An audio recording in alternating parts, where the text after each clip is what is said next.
हमारा सबसे first question है, it shall come into the force. किस तारीख को ये फोर्स हुआ था, इन्फोर्स्ड हुआ था? हमारे पास ऑप्शन है A, first day of March 1996।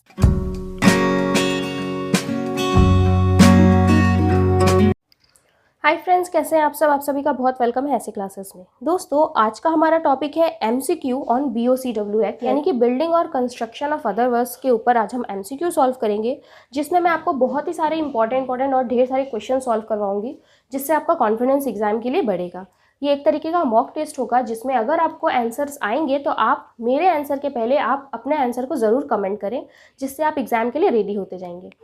Video start करते हैं। हमारा सबसे फर्स्ट क्वेश्चन है, it shall come into the force. किस तारीख को ये फोर्स हुआ था, इन्फोर्स्ड हुआ था? हमारे पास ऑप्शन है A, first day of March 1996, 15 day of March 1997, second day of March 1998 या first day of April 1996। So दोस्तों, इसका आंसर होगा, अगर आपको आता है तो आप मुझे कमेंट करके जल्दी से बताएं, मैं सबका कमेंट चेक करूँगी। और हमारा आंसर होगा, मैच कर लीजिए आंसर से, तो फर्स्ट डे ऑफ मार्च 1996 को ये एक्ट इन्फोर्स्ड हुआ था। फिर नेक्स्ट क्वेश्चन है, it applies to every establishment. हर इस्टेब्लिशमेंट में ये एक्ट अप्लीकेबल है। कहाँ पर?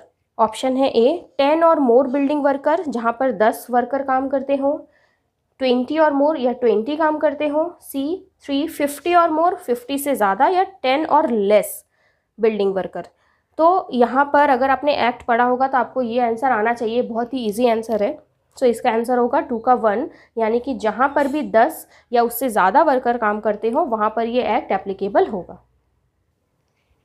नेक्स्ट क्वेश्चन है, appropriate government in this act means. Appropriate government कौन है? ऑप्शन है A, state government, 2 inspector, 3 central government या 4 एम्प्लॉयर। तो इसमें एप्रोप्रिएट गवर्नमेंट कौन है? सो इसका आंसर होगा सेंट्रल गवर्नमेंट, यानी कि बीओसीडब्ल्यू एक्ट के अंदर जितने भी डिसीजन लेंगे वो कौन लेगा? सेंट्रल, यानी कि सेंट्रल गवर्नमेंट फिक्स करेगा अथॉरिटी एप्रोप्रिएट गवर्नमेंट को। नेक्स्ट है, बिल्डिंग और अदर कंस्ट्रक्शन वर्क्स मीन्स।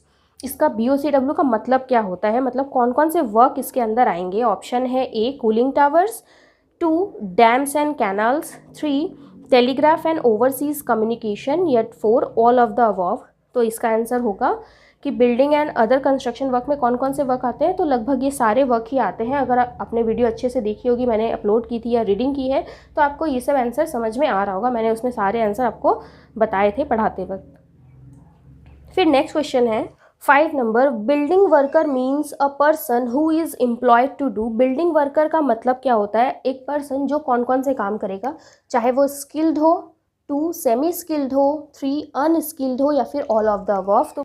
तो बिल्डिंग वर्कर के अंदर में ये सारे ही आते हैं, मतलब स्किल्ड, सेमी स्किल्ड, अनस्किल्ड, ये सब। तो इसका आंसर होगा 4, यानी कि ऑल ऑफ द अबव। फिर नेक्स्ट 6 नंबर में, under the act worker draw wages not exceeding. कितना रुपया तक लिमिट है बीओसीडब्ल्यू एक्ट के अंदर कि वो वर्कर बीओसीडब्ल्यू एक्ट में आएगा? ऑप्शन है ए, 1200, 2 1400, 3 1600 या 4 1500। तो इसका आंसर होगा, आप मुझे जल्दी से कमेंट करिए। सो इसका आंसर होगा 3, यानी कि 1600। फिर नेक्स्ट क्वेश्चन है, establishment does not include. Establishment में कौन कौन सा इस्टेब्लिशमेंट इंक्लूड नहीं है? ऑप्शन है A, 1 government, 2 any body corporate और फर्म, 3 एन इंडिविजुअल, या 4 work in relation to his own residence. Question में है नो या नॉट। जब भी किसी क्वेश्चन में नो या नॉट रहे तो उस क्वेश्चन को ज़रूर 2 बार पढ़ना। तो यहाँ पर बोला है एस्टैब्लिशमेंट डज नॉट इंक्लूड, ये इंक्लूड नहीं होता है, ठीक है, मतलब कोई एक आंसर होगा। सो इसका आंसर होगा 4, यानी कि अगर ओन रेसिडेंस में काम किया जाता है तो वो बीओसीडब्ल्यू के अंदर में नहीं आता है, ठीक है। अगर आदमी खुद से अपने घर में काम कर रहा है तो वो बीओसीडब्ल्यू में नहीं आएगा। फिर 8 number, welfare fund of a board constituted under. किस सेक्शन के अंदर में वेलफेयर फंड बनता है? ऑप्शन है section 22 subsection 1, section 23 subsection 1, section 24 subsection 1, section 21 subsection 1। तो जो वेलफेयर फंड होता है वो बनता है सेक्शन 24 के अंदर, तो सेक्शन 24 सबसेक्शन 1 इसका आंसर होगा। फिर 9 नंबर है, wages shall have the same meaning as. Wages में सेम मीनिंग है जो इस एक्ट के अंदर में है, जैसे कि the mines act, factories act, payment of wages act या अप्रेंटिस एक्ट। तो इसका आंसर होगा 3, यानी कि पेमेंट ऑफ वेजेस एक्ट में जो वेजेस है सेम वेजेस इस एक्ट के अंदर में भी है। फिर नेक्स्ट क्वेश्चन है, the central advisory committee shall consist of. Central advisory committee जो होती है उसमें कितने मेंबर होते हैं? ऑप्शन है 1 अदर मेंबर सब में ही लिखे हुए हैं तो हमें ये चेक करने की ज़रूरत नहीं है। फिर नॉट एक्सीडिंग 13, तो सब में नॉट एक्सीडिंग 13, तो ये भी हमें चेक करने की ज़रूरत नहीं है। हमें चेक करना है यहाँ पे not less then 10, not less then 8, not less then 7 and not less then 9। तो इसका आंसर होगा 4, यानी कि जो सेंट्रल एडवाइजरी कमेटी होती है वहाँ पे 13 मैक्सिमम होना चाहिए, लेकिन 9 से कम नहीं होना चाहिए, यानी 9 से लेकर 13 मेंबर तक के बीच में होने चाहिए सेंट्रल एडवाइजरी कमेटी में। अब सेंट्रल देखा है तो हम नेक्स्ट देखेंगे स्टेट एडवाइजरी कमेटी। नेक्स्ट है the state advisory committee. State advisory committee में कितने मेंबर होंगे? तो सेम अदर मेंबर्स हैं, यहाँ पर नॉट एक्सीडिंग 11 है, ठीक है। तो ये हमें चेक करने की ज़रूरत नहीं है, हमें चेक करना है नॉट लेस देन। तो जो स्टेट एडवाइजरी कमेटी होती है वहाँ पर नॉट लेस देन 7, यानी कि अदर मेंबर्स होंगे, और not exceeding 11 but not less then 7, यानी कि 7 से लेकर 11 मेंबर होंगे स्टेट एडवाइजरी में, और सेंट्रल एडवाइजरी में 9 से लेकर 13। फिर नेक्स्ट क्वेश्चन है 12, द डैश गवर्नमेंट में कंस्टिट्यूट 1 और मोर एक्सपर्ट कमेटी। कौन से गवर्नमेंट इसमें एक्सपर्ट कमेटी बनाएगी? एक या उससे ज़्यादा, ठीक है। हमारा ऑप्शन है A central government, B appropriate government, 3 state government, या 4 लोकल गवर्नमेंट। तो इसका आंसर होगा एप्रोप्रिएट गवर्नमेंट, क्योंकि एप्रोप्रिएट गवर्नमेंट एक्सपर्ट कमेटी बनाती है, तो 12 का 2, ठीक है।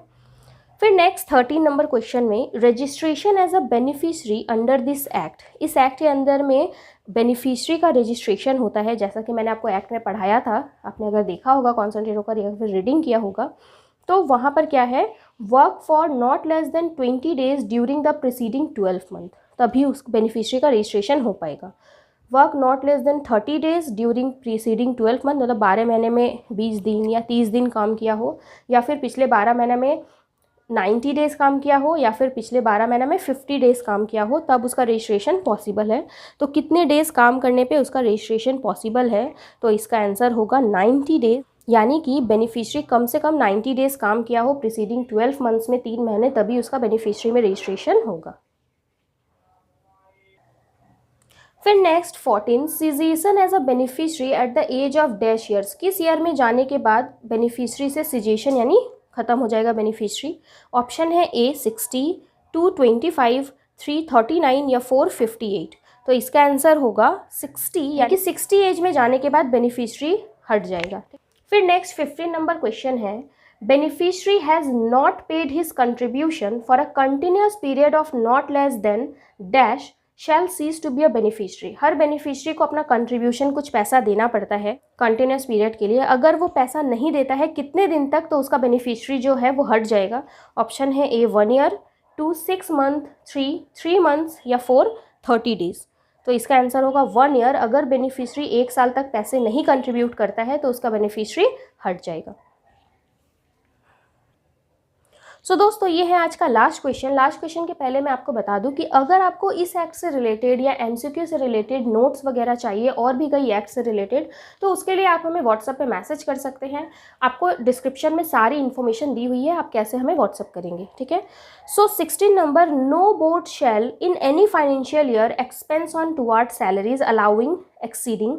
किसी भी टाइम अगर कोई एक्सपेंस काटना हो सैलरी से तो कितने परसेंट तक, मतलब मिनिमम इतना परसेंट तक ही काट सकता है, इससे ज़्यादा एक्सपेंस नहीं काट सकता। ऑप्शन है ए 10%, 2 5%, 3 7% या 4 3%। तो इसका आंसर होगा 10%, यानी कि 10% से ज़्यादा एक्सपेंस नहीं काटा जा सकता किसी भी टाइम पे सैलरी देते वक्त, ये इस एक्ट में बताया गया है।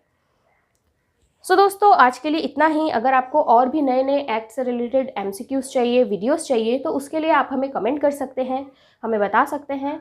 और वीडियो अगर अच्छी लगी तो प्लीज़ एक लाइक करें, कमेंट ज़रूर करें कि वीडियो कैसी लगी, और चैनल को सब्सक्राइब कर लें ताकि और भी जो न्यू वीडियोज़ और न्यू एमसीक्यूज़ आए वो आप तक पहुँच पाएँ, ठीक है, आपसे मिस ना हो जाए।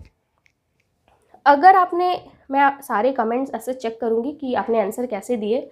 अगर आप आंसर नहीं दे पा रहे हो, आपको आंसर नहीं आ रही है, तो कोई बात नहीं है, आप एक्ट को एटलीस्ट रिवीजन करते रहिए तो आपको आंसर्स आने लगेंगे। सारी वीडियोस अपलोड है, आप उसमें जाके चेक कर सकते हैं। इजी वे में आप नोट्स ले सकते हैं, उससे रिवीजन कर सकते हैं, ठीक है, जिससे आपका नॉलेज इन्हेंस होगा और आप रेडी हो जाओगे। So thank you friends.